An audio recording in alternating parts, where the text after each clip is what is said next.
আলহামদুলিল্লাহ রব্বিল আলামিন ওয়াসসালাতু ওয়াসসালামু আলা সাইয়্যিদিল মুরসালিন আম্মা বা'দ ফাআউযু বিল্লাহি মিনাশ শাইতানির রাজীম বিসমিল্লাহির রহমানির রহিম আসসালাতু ওয়াসসালামু আলাইকা ইয়া রাসূলুল্লাহ ওয়া আলা আলিকা ওয়া আসহাবিকা ইয়া হাবিবাল্লাহ আসসালাতু ওয়াসসালামু আলাইকা ইয়া নবিয়াল্লাহ ওয়া আলা আলিকা ওয়া আসহাবিকা ইয়া নূরাল্লাহ। প্রিয় ইসলামী ভাইরা, মাদানী চ্যানেলের দর্শক শ্রোতা, আপনাদেরকে আরও একবার স্বাগত জানাচ্ছি মাদানী চ্যানেলের ধারাবাহিক অনুষ্ঠান অনন্য ব্যক্তিত্ব। এই অনুষ্ঠানে অনন্য ব্যক্তিত্ব অনেক প্রকারের হয়, একটা হচ্ছে দুনিয়াবি, আরেকটা হচ্ছে দিনই।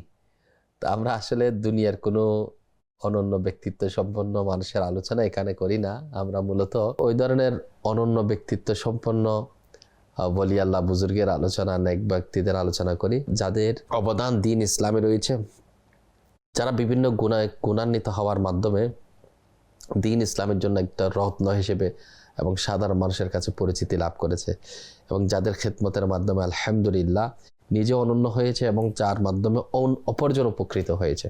এরকম যদি দেখেন 360 আউলিয়া এর পূর্ণভূমি, বাংলাদেশের ইতিহাসে ওয়ালি, সাধক, দরবেশ, অনন্য ব্যক্তিত্বের অধিকারী কয়েকজন ব্যক্তি আমাদের সুপরিচিত। এর মধ্যে একজনের নাম হচ্ছেন শাহজালাল ইয়ামানী রহমতুল্লাহ আলাইহ।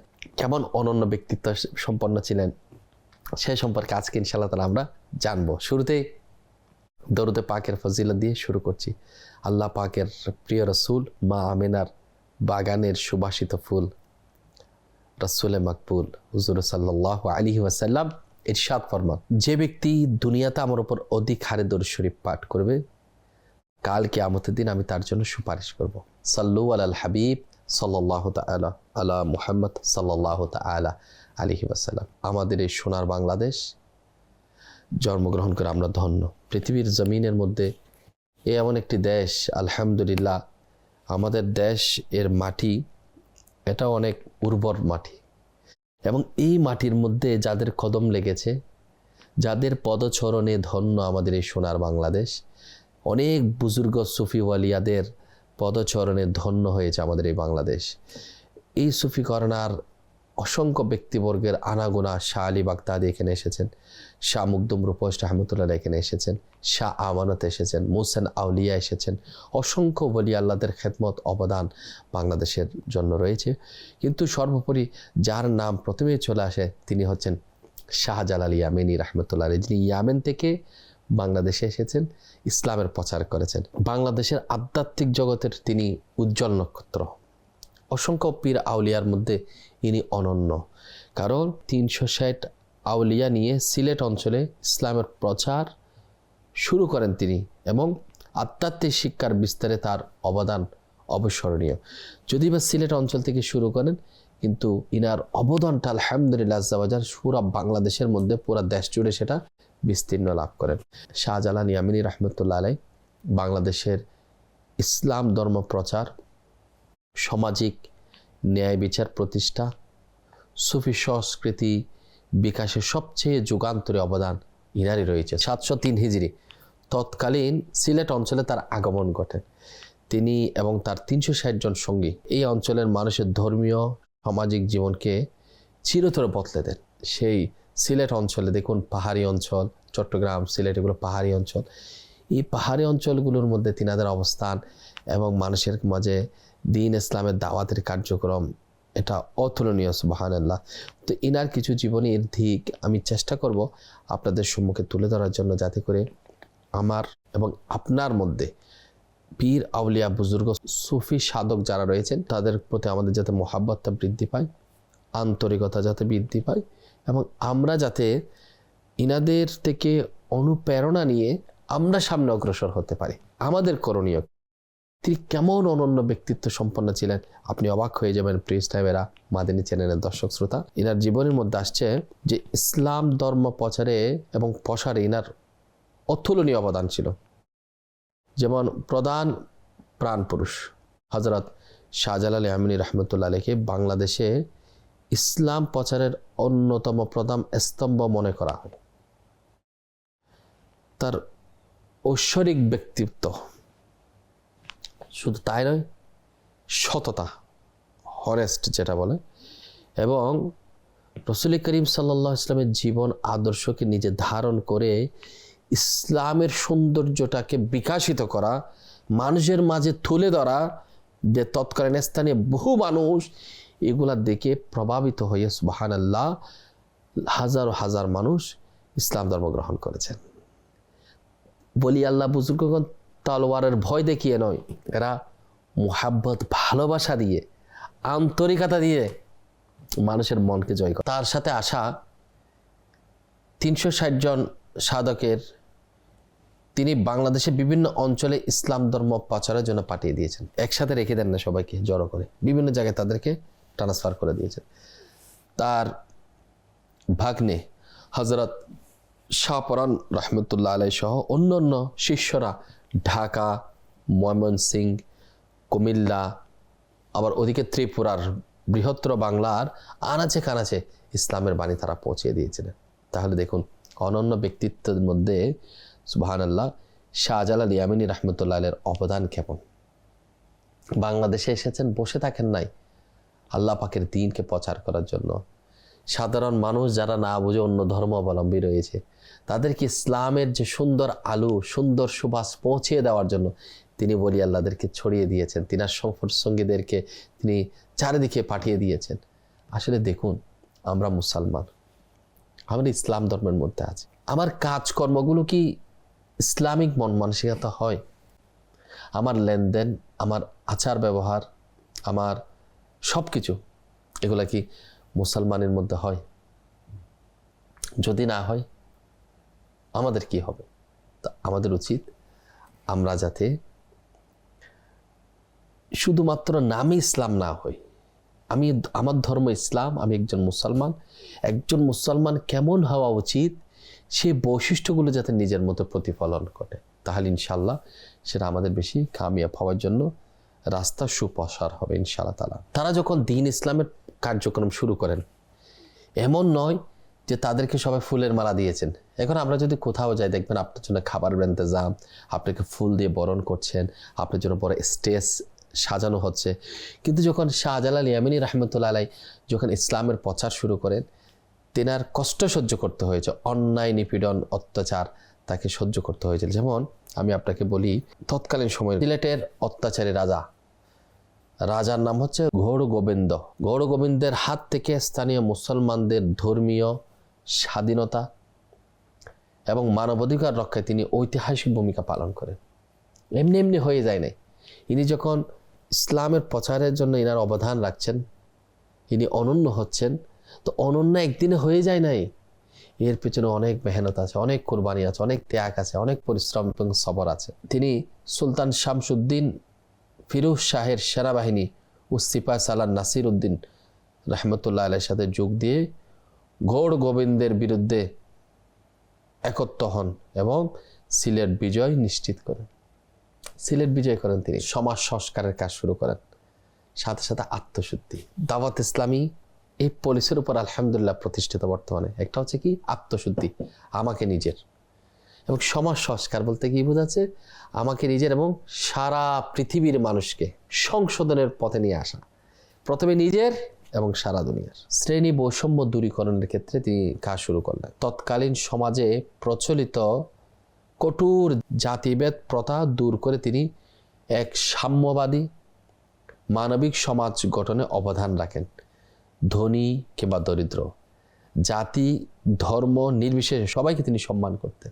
জাতিগত দিকভাবে আপনি কাউকে সাইড নেবেন, পাশ নেবেন, এটা ইসলাম শিখায়। ইসলাম শিখে ন্যায় পরায়ণতা শিখেন, সাম্য অধিকার শিখায়, যার যার অধিকারের মধ্যে প্রতিষ্ঠিত থাকবে। কারণ আমরা তো অধিকারের কথা বলতে বলতে অনেকে দেখবেন মুখ ফাটাই ফেলছে, মাইক ফাটাই ফেলছে, কিন্তু হাকিকত কি? হাকিকত কতটুকু? সবাই নিজের চর্চা নিয়ে ব্যস্ত, নিজের সমাজের মানুষের জন্য, দেশের মানুষের জন্য চিন্তা করার মানুষের খুবই অভাব রয়েছে। মানুষ বলার অনেক রয়েছে, কিন্তু করার মানুষ কিন্তু বেশি করে না। করার মানুষ করতেই থাকে, যা মানুষের মাঝে প্রতিফলন। আলহামদুলিল্লাহ শাহজালাল ইয়ামানী রহমতুল্লাহ আলাইহি করে দেখিয়েছেন, বলে নয় করে দেখিয়েছেন। সেজন্য তিনি অনন্য ব্যক্তিত্ব হয়েছেন।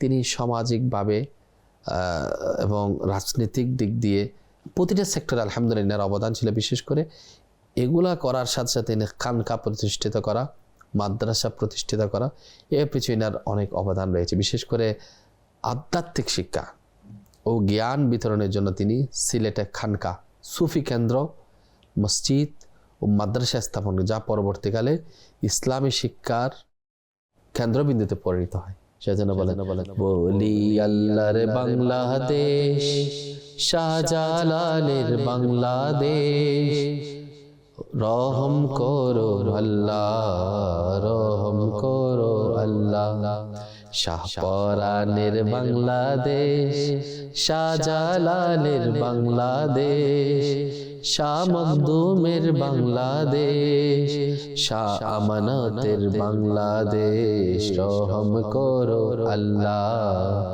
রহম করো আল্লাহ।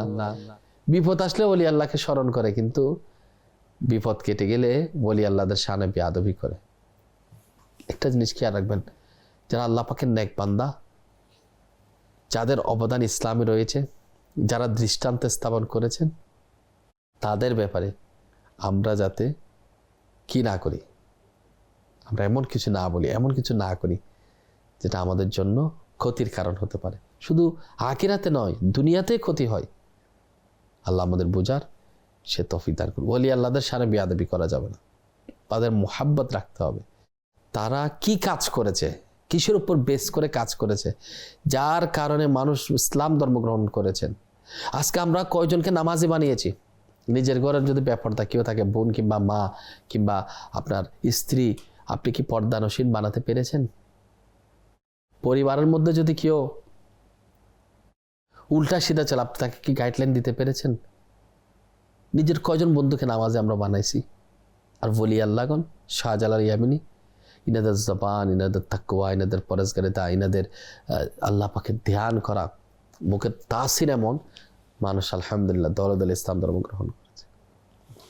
তো কিতাবের মধ্যে আসছে সুফি সংস্কৃতি এবং ঐতিহ্য সৃষ্টির ক্ষেত্রে উনি কি করেছেন। শাহজালালের মাধ্যমে বাংলাদেশের যে সুফিবাদ ও তাসাউফ চর্চার ভিত্তি গড়ে উঠেছিল, তা এই দেশের মানুষের মনস্তত্ত্ব, তারপর জীবনবোধে গভীর প্রভাব পেলে এনার সম্প্রীতির বন্ধনটা সবার মাঝে ছড়িয়ে দেওয়ার ক্ষেত্রে ইনি কি করেছিলেন। হযরতে শাহজালাল ইয়ামিনী রহমতুল্লাহ আলাই এর উদার দৃষ্টিভঙ্গির কারণে মুসলমানদের পাশাপাশি অন্য ধর্মাবলম্বী সহ জাতি গোষ্ঠীর মানুষরা তাকে পরম শ্রদ্ধার পাত্র মনে করতেন, যা ধর্মীয় সম্প্রীতির এক অনন্য নজির। বললাম তো, ভালো যদি আপনি হতে পারেন, যেমন মক্কার কাফিররা পর্যন্ত আমার রসুলকে বলেছেন আল আমিন, আমার রসুলের বিশ্বস্ততা এত বেশি অর্জন করেছেন, আল আমিন, আমার রসুল যেটা বলে সত্য বলেন। আমানতদারিত্ব আমার রসুলের মধ্যে ছিল, আর আমরা সেই রসুলের উম্মত। আমরা তো মুসলমান দাবিদার, দাবি তো করতে হবে। মুসলমান দাবি করবেন না তো কি করবেন? তো মুসলমান, কিন্তু মুসলমান হওয়ার পর আমাদের কাজকর্মগুলো কেমন, লেনদেনগুলো কেমন, অবস্থান কি আমাদের? আল্লাহ আল্লাহ আল্লাহ আল্লাহ আমাদের বোঝার তৌফিক দান করুক। সুবহানাল্লাহ। যদি আপনি কাজ করার মতো করতে পারেন, হয়তো আপনার মতামতকে সে গ্রহণ করবে না, কিংবা ইসলাম ধর্ম কবুল করলো না, কিন্তু দেখবেন কিন্তু ব্যক্তি হিসেবে আপনাকে মানবে, আপনাকে খারাপ বলবে না। এখন আমরা তো বলতে বলতে বলতে সব নিজে বুজুর্গ সব বলে ফেলতেছি, মানুষ আমাদেরকে কিভাবে গ্রহণ করছে। তো এটা নির্ভর করে আপনার লেনদেনের উপর, কথাবার্তার উপর, আচরণের উপর, আপনার ব্যক্তি জীবনের মধ্যে আপনি নিজেকে কি করছেন, এটার উপর ডিপেন্ড করে। তো অনন্য ব্যক্তিত্ব সম্পন্ন যারা বলি আল্লাহ, সুবহানাল্লাহ, তাদের গুণটাই ছিল এরকম, তারা অনন্যই ছিলেন। তা আল্লাহ পাকের দয়া মেহেরবানি বাংলাদেশের ইতিহাসে তার অবসরণীয় অবদানের প্রতি সম্মান জানিয়ে আমাদের দেশের মধ্যে আলহামদুলিল্লাহ ইনার নামকরণে অনেক কিছু হয়েছে। বিশেষ করে ঢাকার আন্তর্জাতিক বিমানবন্দর, আপনারা দেখবেন হযরত শাহজালাল আন্তর্জাতিক বিমানবন্দর ইনার নামকরণ করা হয়েছে, ওনার নাম সাথে সম্পৃক্ত রেখে নামকরণ করা হয়েছে।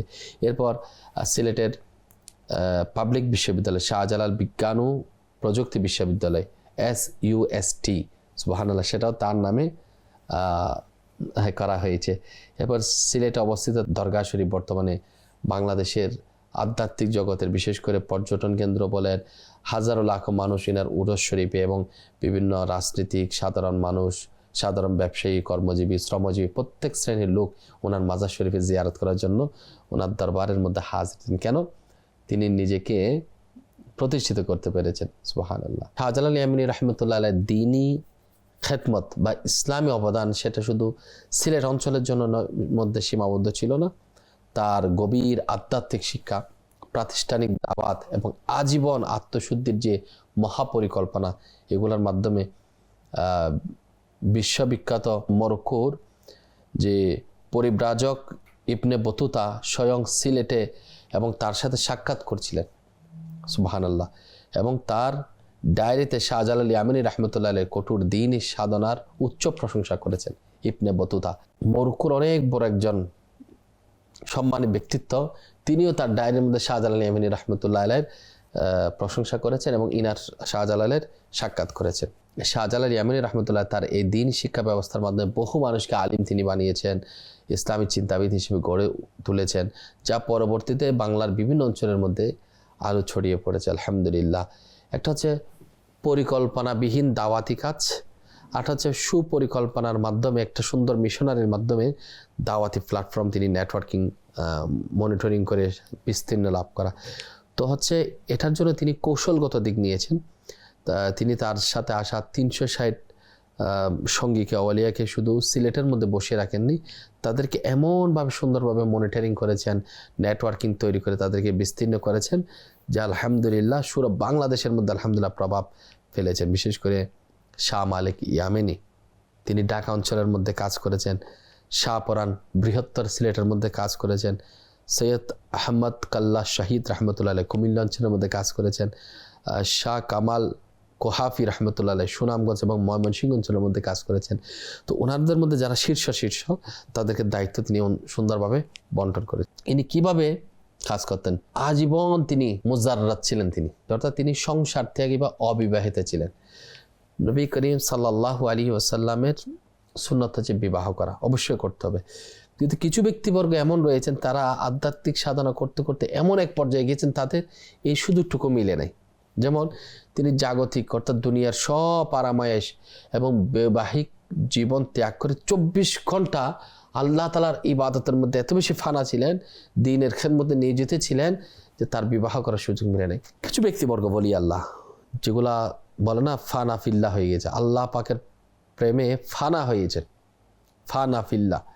ওয়াইসিল করিনের কথা আপনারা শুনেছেন। পৃথিবীর জমিনে এমন অনেক ব্যক্তিবর্গ আছেন, ঐতিহাসিক বর্ণনা অনুযায়ী তিনি বছরে প্রায় প্রতিদিন রোজা রাখতেন, টানা 40 দিন পর্যন্ত এক নাগাট ইবাদতের মধ্যে মগ্ন থাকতেন। অর্থাৎ বছরে 5 দিন রোজা রাখা মানা, ওগুলো তো হিসাবের বাইরে, ওগুলো বাদ দিয়ে তিনি সারা বছর রোজা রাখতেন। রাতের পর রাত জেগে তিনি আল্লাহর দরবারে কান্নাকাটি করতেন। তৎকালীন বাংলায় চরম ধর্মীয় কুসংস্কার হযরত শাহজালাল রাহমাতুল্লাহ আলাইহি খাঁটি তাওহীদের একাত্মবাদের দাওয়াত দিয়ে মানুষকে শিরিক এবং বেদাতের অন্ধকার থেকে মানুষকে দূরে সরিয়ে দেন। ইসলামের জন্য তিনি যুদ্ধ করেছেন, কিন্তু তলোয়ারের জোরে নয়, তিনি নিজের সততা, চারিত্রিক মাধুর্যতা বৃদ্ধি করেছেন।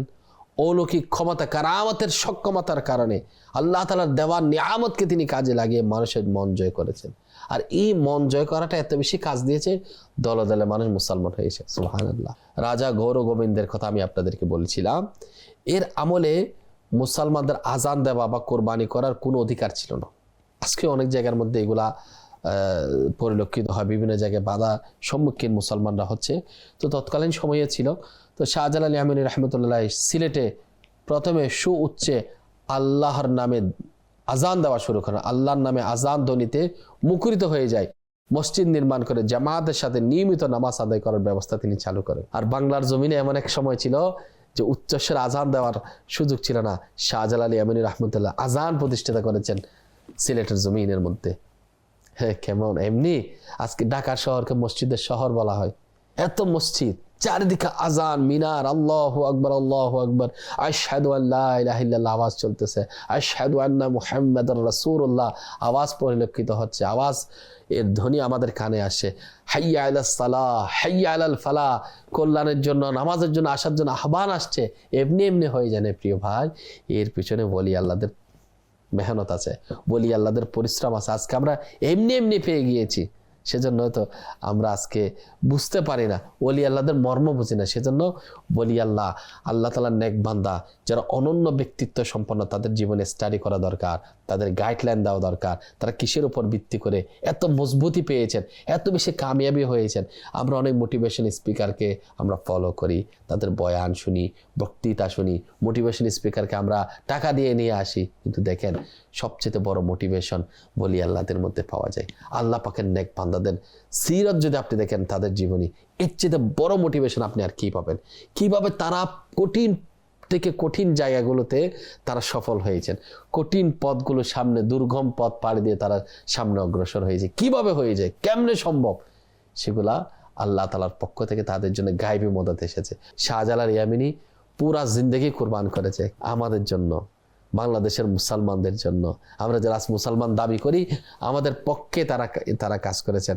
আমরা যদি চাই তাদেরকে ভালোবাসি, তো আমরা কি সফর করতে পারি না?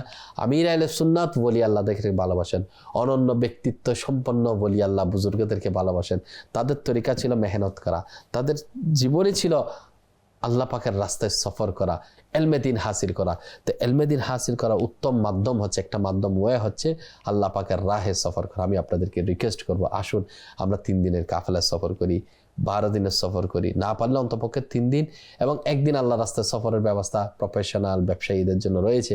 আমি আপনাদেরকে বলবো এই সফরগুলো জারি রাখি, ইনশাআল্লাহ আল্লাহ পাক আমাদেরকে দুনিয়া এবং আখিরাতের মধ্যে সফলতা নসিব করবে। আজকে এতটুকুই, আশা করি আপনারা মাদানী চ্যানেলের সঙ্গে থাকবেন। ইনশাআল্লাহ আমাদের রাস্তা বলি আল্লাহদের দামান মজবুত করে দেখবো, ধরে রাখবো, আল্লাহ পাক আমাদেরকে কামিয়াবি নসিব করবেন। বলি আল্লাহদের ফয়জান জারি থাকবে ইনশাআল্লাহ। আল্লাহ পাক আমাদেরকে যা শুনেছে এর উপর আমল করার তৌফিক দান করুন। সাল্লু আলাল হাবিব সাল্লাল্লাহু তাআলা আলা মুহাম্মদ সাল্লাল্লাহু আলাইহি ওয়াসাল্লাম।